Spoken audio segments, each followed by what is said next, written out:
معاویہ کہتے ہیں باہزی کہ میں نے نبی صلی اللہ علیہ وسلم سے عرض کیا یا رسول اللہ صلی اللہ علیہ وسلم ہم اپنی عورتوں کے کس حصے میں آئیں اور کس حصے کو چھوڑیں. یعنی شوہر بیوی کے تعلق کی بات ہو رہی. یہ بھی ایک بہت آج کے دور کا ہر دور کا مسئلہ ہے, لیکن آج کے دور میں اور بھی گمبھیر ہوتا چلا جا رہا ہے بہت سی چیزوں سے ایکسپوز ہونے کی وجہ سے.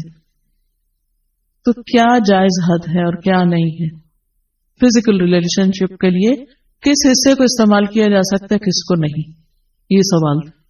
تو اس پر آپ صلی اللہ علیہ وسلم نے فرمایا تمہاری بیوی تمہارا کھیت ہے, تم اپنے کھیت میں جہاں سے چاہو آؤ. جہاں سے چاہو آؤ کا مطلب کیا ہے کہ جہاں سے کلٹیویشن ہو سکتی, یعنی کہ کھیت کے تعلق سے کیا بتایا نساؤکم حرث لکم فأتوا حرثکم انا شئتم. انا شئتم کا مطلب انا جو ہے ظرف زمان و مکان دونوں کے لیے آتا ہے کہ جانے کا کوئی خاص وقت مقرر نہیں کہ یہ دن ہے یا رات ہے, ایسی کوئی پابندی شریعت نے نہیں رکھی.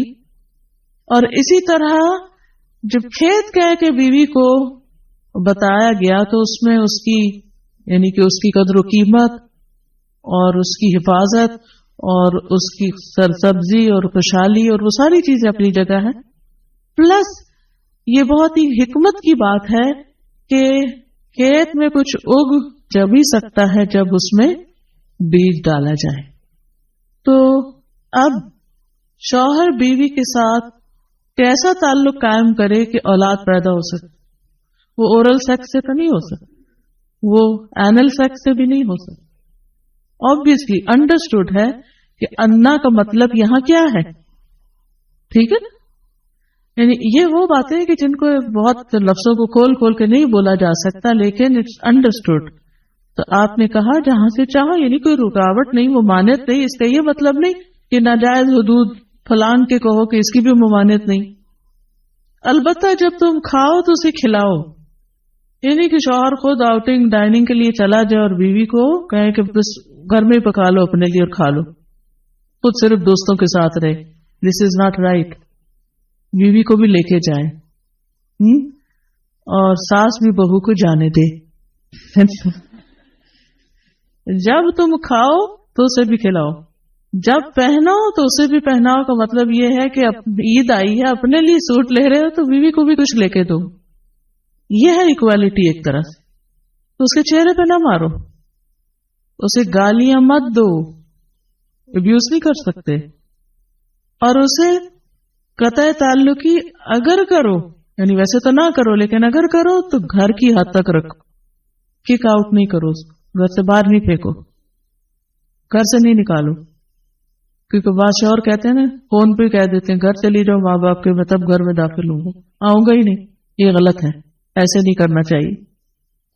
اور یہ کیسے مناسب, یہ کیسے ہو سکتا ہے کہ تم اس کے ساتھ یہ سلوک کرو جبکہ تم ایک دوسرے کے پاس حلال طریقے سے آتے ہو.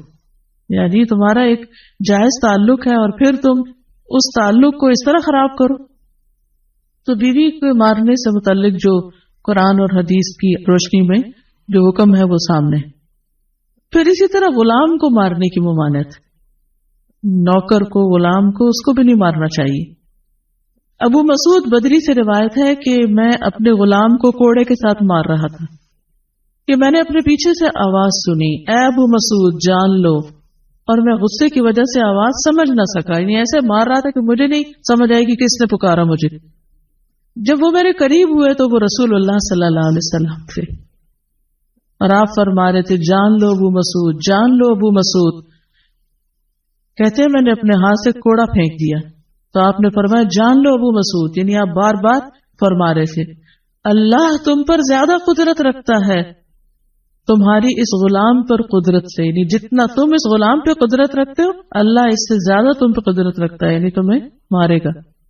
کہتے ہیں کہ میں نے عرض کیا اللہ کے رسول صلی اللہ علیہ وسلم میں اس کے بعد کبھی غلام کو نہیں ماروں گا. اور بعض روایت میں آتا ہے کہ انہوں نے آزاد کر دیا. ابو عمر زازان سے روایت ہے, کہتے ہیں کہ ہم لوگ ابن عمر کے پاس تھے, انہوں نے اپنے غلام کو بلایا جسے انہوں نے مارا تھا. انہوں نے اس کی پیٹھ کھول کر دیکھی, کہا کیا تمہیں تکلیف ہو رہی ہے؟ اس نے کہا نہیں.